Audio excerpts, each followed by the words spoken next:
vobiscum, sequentia Sancti Evangelii secundum Ioannem.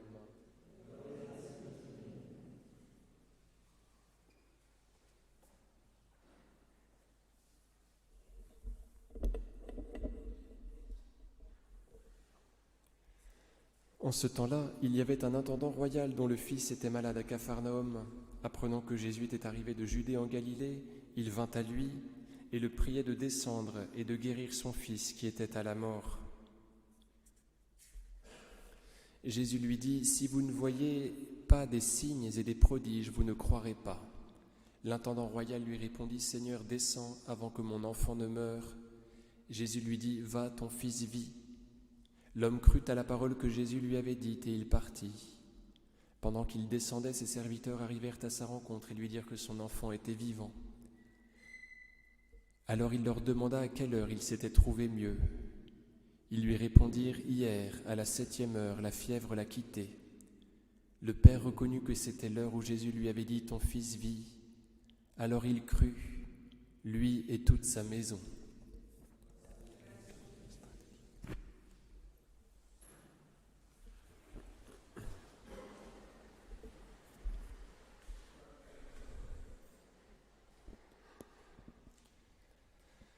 C'est la deuxième fois que Jésus vient à Cana. Il y a fait son premier miracle et là, il s'y rend parce qu'il revient en Galilée. Il repasse par là, par ce lieu de fête, et vient le rencontrer un intendant royal, donc un serviteur du roi Hérode, du renard Hérode, comme l'appelait Jésus. Et cet homme-là vient de Capharnaüm, il vient des bords du lac de Tibériade et il va vers Cana. Il se donne de la peine, c'est 30 km de marche en montée. Donc il doit bien croire que Jésus est capable de faire quelque chose pour son serviteur, sinon il ne se donnerait pas toute cette peine. Quelle n'est pas notre surprise d'entendre Jésus lui dire : « Si vous ne voyez pas des signes et des prodiges, vous ne croirez pas. » Surprenant quand même. Cet homme-là a l'air de démontrer un petit peu de foi. Et pourtant, d'après le Seigneur Jésus, il n'en a pas. Et c'est bien sûr Jésus qui a raison, puisqu'à la fin de l'épisode, vous voyez, on dit de l'intendant royal « Alors il crut, lui et toute sa maison ». Autrement dit, jusqu'à présent, il n'avait pas la foi telle que Jésus le lui fait remarquer. Alors on pourrait se demander ce qui anime cet intendant royal, et je pense qu'il vient se servir de Jésus, il vient se servir de lui. Or ce n'est pas cela la foi.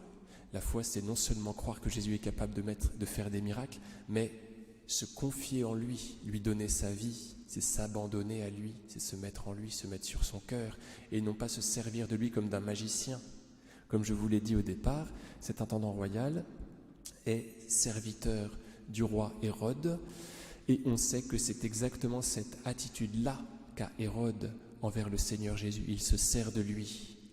Vous savez, quand Jésus est jugé, Pilate est très content de pouvoir se débarrasser de lui, de pouvoir se défausser de Jésus sur Hérode, et il l'envoie à Hérode, dont il a appris qu'il était dans sa résidence secondaire à Jérusalem. Et Jésus trouve Hérode en pleine orgie, et Hérode veut lui faire des choses épatantes devant ses invités. Vous vous souvenez de l'évangile selon saint Luc ? Et Jésus, bien sûr, refuse de prêter le flanc à cette mascarade, reste de marbre, et Pilate et Hérode est bien déçu, et bien que Jésus n'ait fait aucun miracle devant ses invités, n'ait fait aucune chose extraordinaire. Donc Hérode veut se servir de Jésus, vous voyez, et ensuite l'envoyer balader. On peut imaginer que cet intendant royal, qui est serviteur d'Hérode, agit dans la même dynamique. Et c'est pour ça qu'on peut dire, c'est pour ça que Jésus peut lui dire très justement, en toute vérité, qu'il n'a pas la foi. Il croit que, mais il ne croit pas en. Un petit peu comme son papa, Hérode le Grand, souvenez-vous, qui croyait en l'Écriture sainte.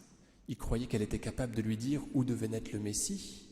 Par contre, pas question pour lui de mettre sa foi en le Messie, il préfère le tuer pour ne pas être détrôné par lui. Donc vous voyez, il croyait que, mais il ne croyait pas en. Et donc son fils, c'est certainement la même chose, ainsi que les serviteurs de son fils, cet intendant royal qui n'a pas la foi. Jésus va lui donner la foi en guérissant son serviteur. Parce que ce n'est pas un mauvais diable, il se préoccupe de son serviteur, il est capable de faire 30 km pour lui.